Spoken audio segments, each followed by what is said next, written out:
Hey guys, so in the last video we finished out our GraphQL API. Now you're able to query to get books, edit books and add new books. In this video we're going to learn how to use this API inside our React code. So our React application is going to be a client for this GraphQL API. So first of all, I have this GraphQL server and API running on localhost port 4000. If you don't have a GraphQL application up and running, feel free to just clone this and make any changes or whatever you want. This is just the GraphQL tutorial that we finished last time. So today we're going to be using React. So I'm going to open a new tab in the terminal. So now we're going to use Create React App to get our React app up and running. And this app is going to be called GraphQL Client.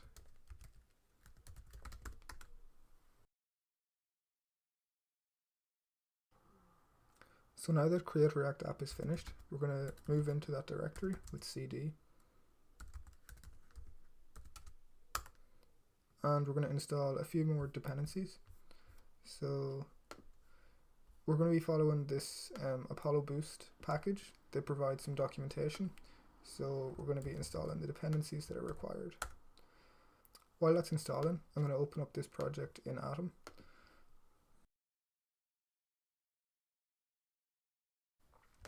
And now we're going to hit npm start to start our React application. So that took a minute, but now it's up and running.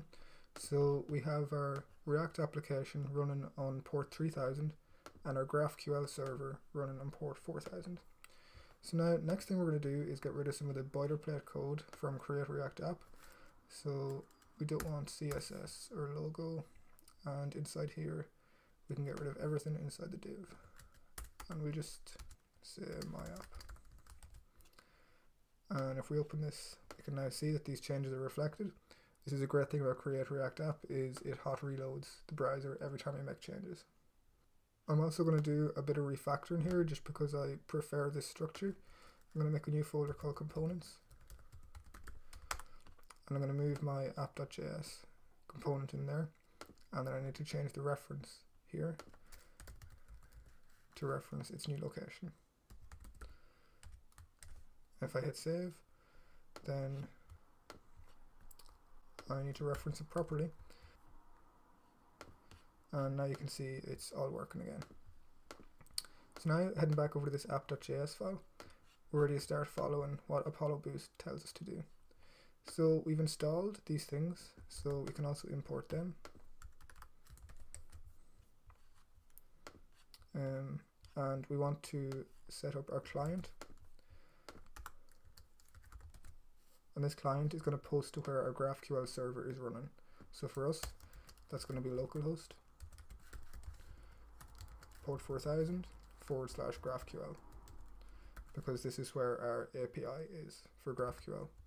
If we hit save, everything should still be okay in our React app, and it is. And now we want to pass in Apollo provider here.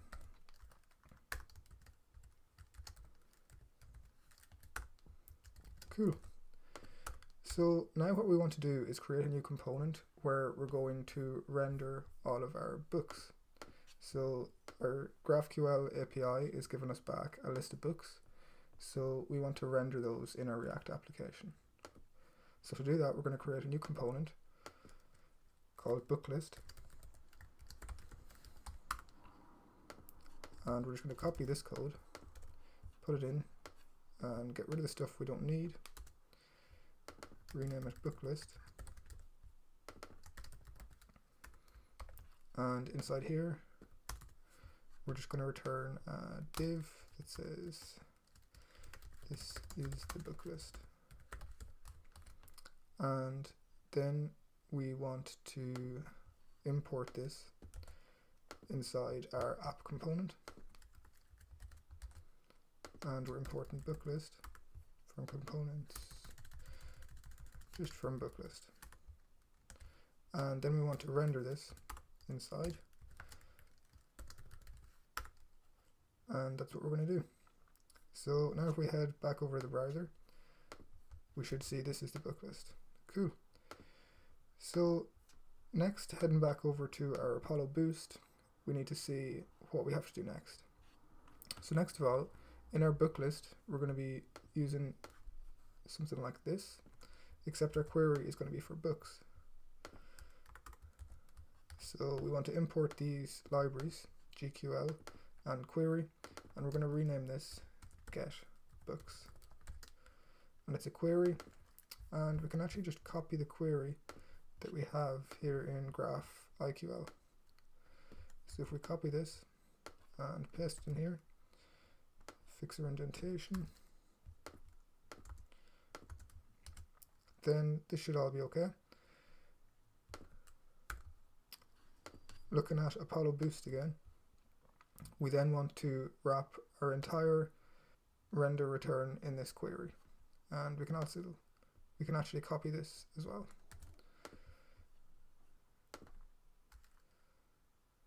So we want to return this query, and it's going to look something like this, and then we need to close out our brackets, and we also need to close out our query component, like so, and fix our indentation here. And if we hit save and head over to the browser again, we can see we're now getting an error. Get movies is not defined, so we need to rename that get books. Hit save, and now you can see that we should be returning something. So for now, let's just return the div that we were returning originally, and let's see if our errors have disappeared. Cool. So now we're back to where we were, but we have this entire React code wrapped inside this query. So now we can do some cool stuff with this, and this is something really nice that Apollo allows you to do. It actually tells you inside here whether it's still loading, if any errors have returned, and what your data is. So first of all, we can check if it's loading. So if loading, we want to return a div that just says loading.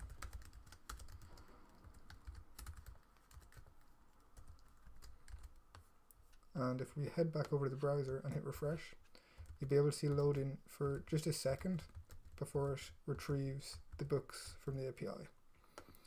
So next we want to check for any errors. And if there's any errors, we want to return div. And we also want to give the user the error. So we want to say error to string,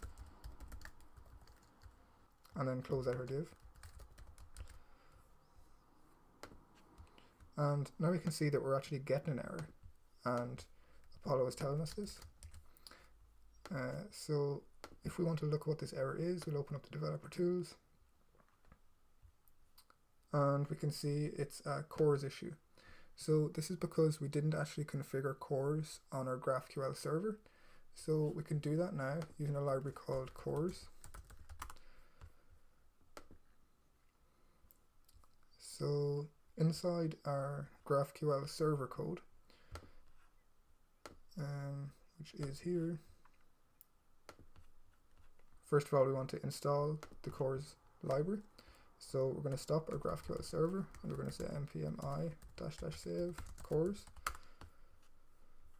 And this just allows cross-origin requests. And then we want to require the CORS library in our code.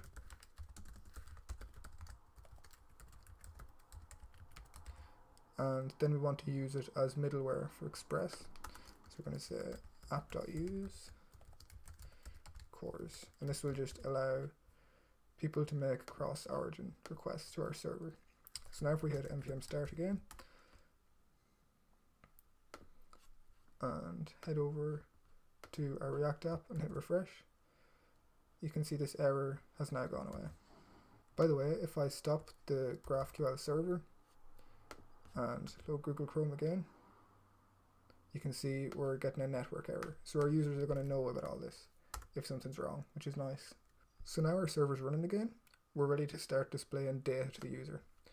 So heading back over to our React code, our client, now we want to just console out what the book list looks like so we know what we're working with.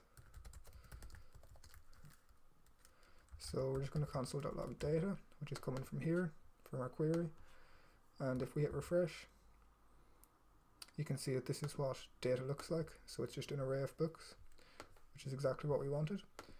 So we're going to return an unordered list, and we're going to map over these books. Inside curly brackets, return data.books.map. We're going to pass in a single book, and then we're going to return a div